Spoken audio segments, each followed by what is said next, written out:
Welcome back to the channel, folks, and to our review of 2021.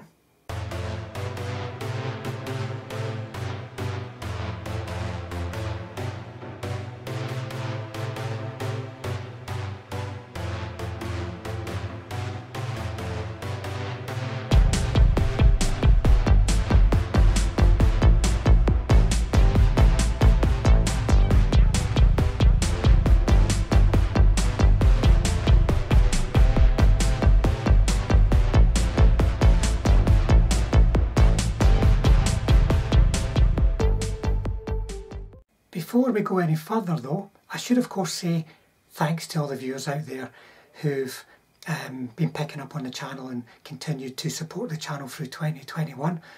I think a lot of people across so many different subjects and interests have been following content producers on YouTube more because of lockdowns and such likes, and I think I've seen that in the viewing figures on the channel.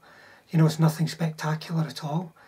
Flames of War is the main focus just because of my circumstances just now, so that's never going to result in a big channel.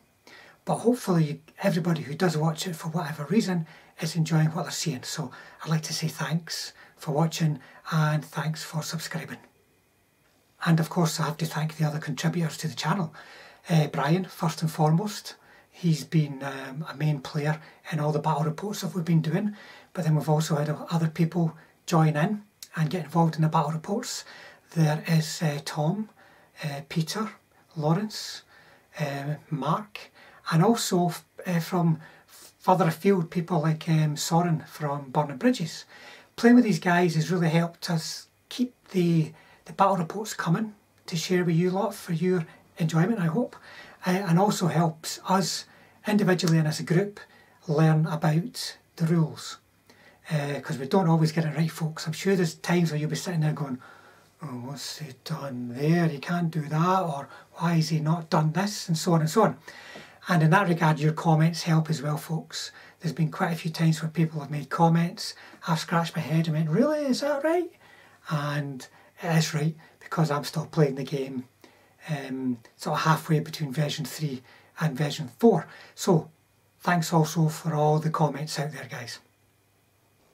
Now at the end of a year, you probably, when you've got a YouTube channel anyway, you probably think about, let's have some sort of review. And I thought that myself, and until I sat down and went, what's going to be in it though? What's it going to be all about? How am I going to put it together? And I couldn't really think of anything meaningful other than a ramble, if you see what I mean. So after hurting my brain for a bit, I came up with an idea that I think is going to work. It's an idea that will be meaningful in as much as it'll allow anyone who's interested in the channel easily follow up what I'm talking about and review themselves what we did in the year. So the approach that I'll be taking is playlists and projects. So what we're going to do, folks, is I'm going to go to each of the playlists in turn, give you a quick scan down them, and then cover off some important things, significant things that we did through those playlists. And hopefully that will allow you to do the same yourself in your own time if you want to look at the playlists. And if you're new to the channel, think to yourself, actually I'll maybe go and check them out because there's something in there that I found interesting that I missed, and you'll know where to find things now. So it'll be a review and also give you a bit more background on what you can find and where. So let's make a start. If you're not familiar with the playlist section of the channel, folks, go and check it out. I'm going to look at some of the main playlists here, but there are other ones in addition to this. But you can see we've got the Flames of War battle reports, how to paint Flames of War 101, which is about playing the game, the historical 28mm, and a separate bolt action 28mm playlist. Now these playlists contain all the projects and all the games that we carried out and we recorded in 2021. So we're going to focus on these playlists sort of section by section to give you a good feel for all the projects that we completed, and that you may yourself be interested in some more detail. And now you know where you can go and find it, folks.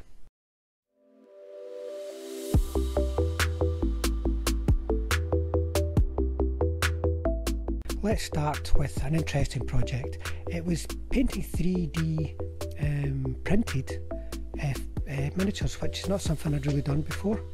These are from battleground3d.com, and I was surprised at how good 3D printing was, and I've got a video which covers the painting of these guys to show you how it's very similar to painting plastic figures or resin figures. And now this was a 21st Panzer Division project as well, which was very interesting in itself. You can only get a lot of these figures, you can only get them as 3D prints, though Battlefront do have a quite wide range available to cover the main vehicle types. But all in, it was a very interesting project for a number of reasons, so check that out guys. Painting 3D printed vehicles, which is where you'll find more information and more tips about how easy it is to do these figures. Now, for some time I have been doing a project for Hermann Göring or Luftwaffe Field Division, depending on how you want to organise them. And this is my what I call Bovril blue uniform, folks. You either love it or hate it. It's a bright blue to make sure it stands out on the tabletop, because the more faded kind of blue just looks grey, to be honest. The pictures I've got here covers a lot of the options that are available to Hermann Göring or Luftwaffe Field Divisions.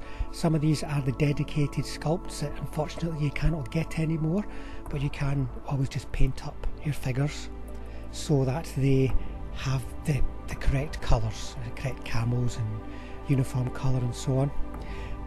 But as I said before, this was a really big project. Some of it is pictured here, but there's a lot more within the playlist. You'll see how I paint the individual infantrymen, which will cover the most important uniform colours that you need, and you can apply them to the crews of all these various gun teams. But this was a big interesting project that has finally come to completion, I believe. I don't think there are very much, if any, other available options that I might be asked to paint on these guys, but it's a very interesting, different kind of unit and different looking unit for your collection if you're looking for something like that, folks. As well as the more unusual projects, has been lots of standard things that you guys might want to use on a regular basis, such as these hard plastic British infantry. Very finely detailed sculpts. These guys, I really enjoy painting them, and they are quite easy despite all that detail because there's so few colours. And then of course we've got the German hard plastic infantry. Once again, very finely detailed. The German infantryman carries a lot of kit, you know, so that the guide goes into painting all these little bits and how to make them stand out against the overall field grey of the finished look. And the paras are always popular. If you're looking to paint the British or the German paras, we've got guides in the list. The British, the main focus is on that camo. You can see the standard uniforms using the British infantry guide, but the camo is the important thing here, and what colours to use to make those colours distinctive and stand out against each other. And then there's the Germans. This first lot is the old metal ones, and I've used a bright scheme on them, and that's in the list. And then the next lot is the new soft plastic ones, where I've used a bit of a darker scheme, and that's in the playlist too, using similar colours, but one's very bright and one's a bit more battle worn, you know, and that was the intention. So you'll be able to choose which one you prefer by looking at the two different tutorials.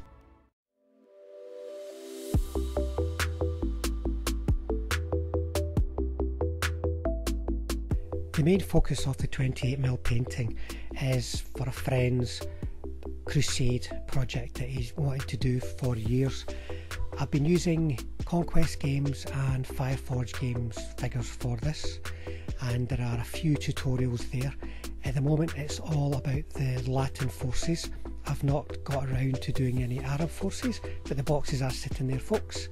I will be planning some more Latins, like Norman infantry, I've got longbowmen and such likes, and then it'll be the real challenge of all the many colours of the Muslim forces. So you'll be able to see me painting the horses as well as the riders and the foot infantry in these guides, guys. You can see I've used the same approach as the 15mm figures, so everything's nice and bright. If that's your style, then check these playlists out and I'll show you how to do the layering in a way that isn't stark and in your face, but still gives the kind of detail that I'd like to see myself popping on the tabletop at a distance. And these little colonial guys, I'll try and add in little things like this to the playlist too. They're there for you just now, folks, and as I get more of these little batches of figures, I'll do some more because they are quite small jobs. And then boat action, let's talk about boat action. I've not added a lot this year, but there are Soviet and German tutorials on the playlist, guys, once again using the layering technique. So if you want to get some ideas on what colours to use, and I do use a variety of colours, it's not just the same one across them all, then check out the playlist and see if there's anything of interest to you there, guys. Let's take a quick look at the playlist just so you can see what's in it, guys. And there you go, you can see it's not particularly huge just now, but there's lots of interesting stuff if you're interested in 28mm. And don't forget there's also the bolt action playlist, and I hope to add to this more as I progress through the year and hopefully work on this crusade project a bit more. Let's go back to the 15mm and to the Flames of War, and a project that was for the Ski Jaeger division. Now this was a project that used a lot of 3D printed vehicles. You can see quite a few of them popping up on screen here. These are the Battlefield 3D vehicles again, and with a mixture of whitewashed, sort of worn whitewashed and soft edge camo. And you can also see the Volksgrenadier sculpts that were used for this. These guys are coming back out next year, I'm glad to say. Now there are tutorials in the playlists for how to paint this worn whitewash that you're seeing. There's a very specific tutorial for that. This was a very big project. It had all the transport that was going to be needed, like the wheeled transport and the tracked transport, Marders, RSOs with Pack 40s, anti-aircraft guns for the flatbeds of the trucks, and then the canopies, because these are 3D printed, they can be lifted off or on quite easily. And lots of infantry, pioneers and gun teams. Now there is a tutorial on how to paint the white camo smocks in the painting 15mm Flames of War, so you can check that out, guys. But as you can see, lots and lots of options there to cover anything that might be needed for this project, even some ambulances. Now these are from Zebrano, by the way, these ambulances, as well as the upcoming Ammo Carrier and Observer, and they're a Ukrainian company. I've never seen them before, but they make resin, little resin kits. All the components are resin, and I'm doing a few more of them for a Polish project as well. So there's the Ski Jaeger division, folks, a large but interesting project. So back to some other projects. There's a long and detailed tutorial on how to paint Tiger tanks, which is good for soft edge camo, especially Zimmerit, shows you how to work with that. There was also a tutorial on painting late war grenadiers, you may find that interesting, covering off the camel too, the splinter camel. And here's just a few pictures of some other things that I've been working on, including this objective here with the, let's just call it home built antenna. Let's not say scratch built, that sounds a bit more skilled than what I managed to do, but it's a nice wee objective. Now these are the Stug assault gun scope platoon, and there's a tutorial for them as part of the migration release, as well as how to paint the Panzer 470 tank destroyers, which I'm using the new Tamiya dark yellow for. It looks really good, I really like it. And there's also a tutorial on the Marders. They're just coming up just now, there you go, and that's all part of the releases for Migration German, which was a large focus on tank destroyers. I also had time to do one of the Flames of War Classic box sets I have lying around, these armoured Nebelwerfers. They are in the Migration book. I didn't do a tutorial on these guys, but you can see how to paint these by looking at the Tiger tanks or the Panzer 470, and also the infantry tutorials that you'll find at various points on the list. I also completed a large classic Stug formation, which was the old escort metal sculpts, and then I think it is maybe 16 with the metal tank riders, 16 of the old resin and metal Stugs. So there's a tutorial on how to paint the hard edge camo using an airbrush, and don't forget there's also a tutorial for painting those new plastic escort figures.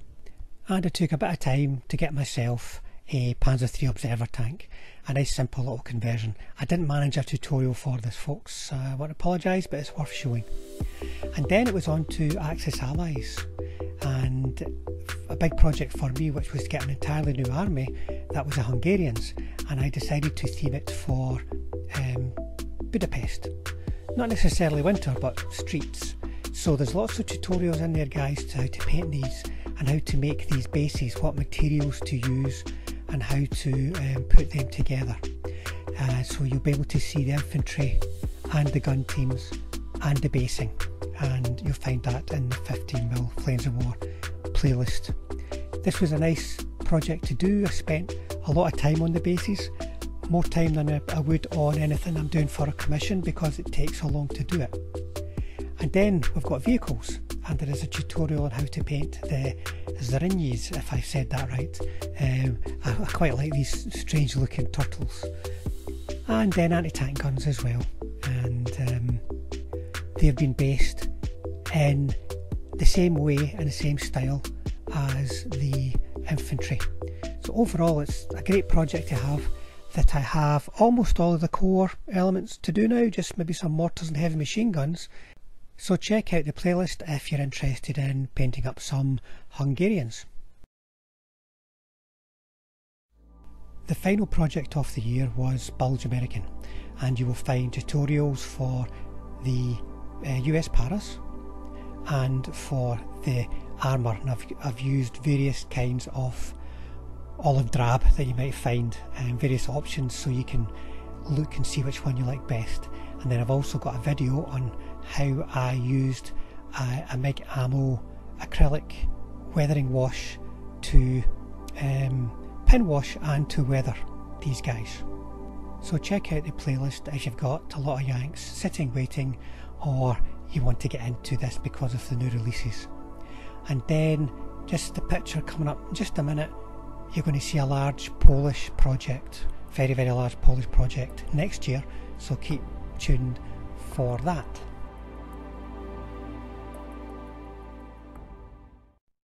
Let's take a quick look at the playlist, folks, and you'll see it's quite extensive, even just for this year. But if you look through the whole playlist, it'll cover so many different types of figures and projects that you may want to do yourself. So check it out, guys, and hopefully find something useful there.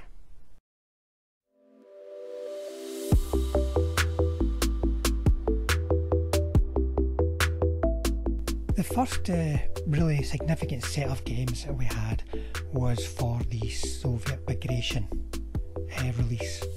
So we had lots of new Soviet toys to play with, basically, like heavy tanks.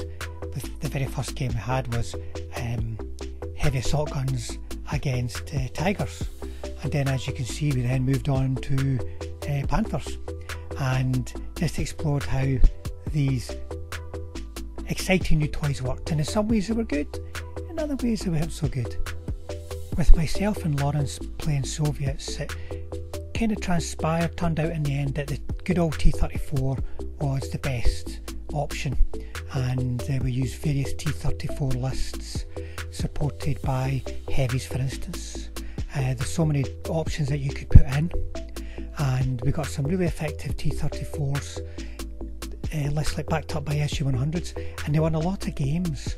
You know, they were quickly able to outmaneuver, get around the flanks, or quickly concentrate and dominate against the fewer German tanks and get some good results. But there's always opportunity to try other lists. We tried the heavies quite a few times with, you know, mixed results. Here, for instance, they got smashed by a beach defence formation, which I found very, very hard to play against. Brian was using that, and it kicked my backside every time. And then we had some river crossings, because that was a part of the Bagration. That was tricky as the attacker. I was the attacker in those situations, and the pinch points on the river made it very difficult to concentrate your forces in a way that didn't make them very vulnerable. And you can see the German flat tops were getting used for the first time there as well, from the German Bagration release. But they were interesting games and set the groundwork for probably, you know, for other games of this type that we could try in the future.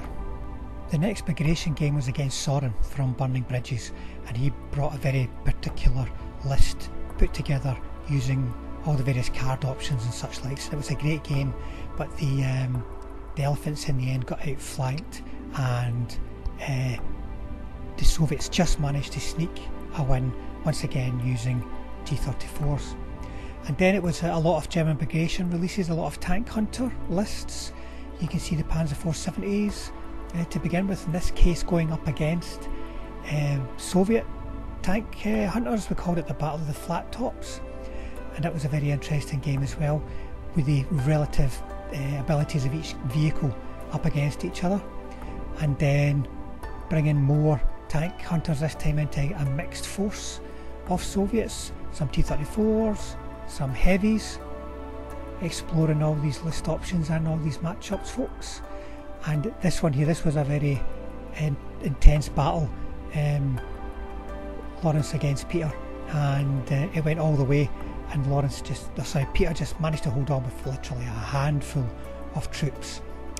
And then we're back to more tank hunters, folks. Lots and lots of tank hunter minis out there. So this was like a really big tank hunter force with this Panzer 470s and the Marders against T-34s, and the T-34s managed to win that again. Then we were on to Axis Allies Bagration, and that started with my Romanian army that's been sitting in its block for such a long time. Starting off playing against Soviets, for instance, because they can fight on either side, which gives you lots of options in terms of support and opponents. And of course cavalry. I had a platoon of cavalry, so I had to get them in the game somewhere. They look cool, really quite difficult to use, but I had a great game against Peter that ended up as a draw, when once again he had a small number of grenadiers just managed to hang on to an objective after a lot of pressure by the Romanians. And then I took the Romanians, used them against, let me think, Tom in this case, and he brought along an elephant. But Tom was in defence, in reserve, and the Romanian horde just swept right over the top of them. The elephant got outflanked. And then we had our first face-to-face game, folks. Tigers against Soviets, and also Tigers were supporting Fallschirmjäger. But once again, the Soviets, using their speed, managed to concentrate on an objective and take it. Another face-to-face game was me with tank hunters and panzer grenadiers up against Peter's D-Day Yanks, and that was a hard fought game, dust up, which can be tricky for one side to dominate and get a victory, but it was another good face-to-face game, which was very welcome. And then the next thing we did was a series of games with Hungarians versus Romanians. We played 3 games. The first was a sort of 3-fight kind of mission, and then we had the Romanians defending and then the Hungarians defending. And as it turned out, the series of 3 games ended up as a draw. The Romanians won the first game, then the second game was drawn with the Romanians in defence, and finally the Hungarians beat the Romanians when they were in defence. And these games were intended to sort of show the renewal of hostilities between who were supposed to be allies on the German side but had long-standing dislikes and territorial disputes, shall we say. So it was a very interesting series of games using 2 different kind of armies that are new to version 4. Peter brought his 21st Panzer Division for a face-to-face game, which was great to see a really different kind of unit. Unfortunately, I brought Soviet heavies, but in the end it was just some crazy dice rolls that did it for the 21st Panzer Division when they were caught in the wood by an assault. And then I got to use my Hetzers. I like Hetzers.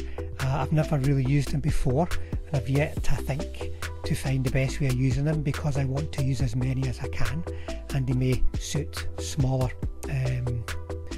units, more like support units instead of formations, but it was really good to try them out.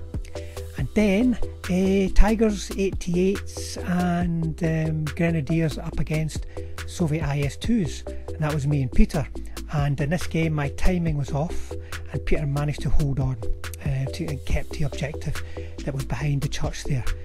But it was interesting to try out these new IS-2 heavies. And then the Stug Life Battle Report. This goes hand in hand with the Stug Life painting guide, and that was a great game. That was using the Vanguard mission, which we'd never tried before.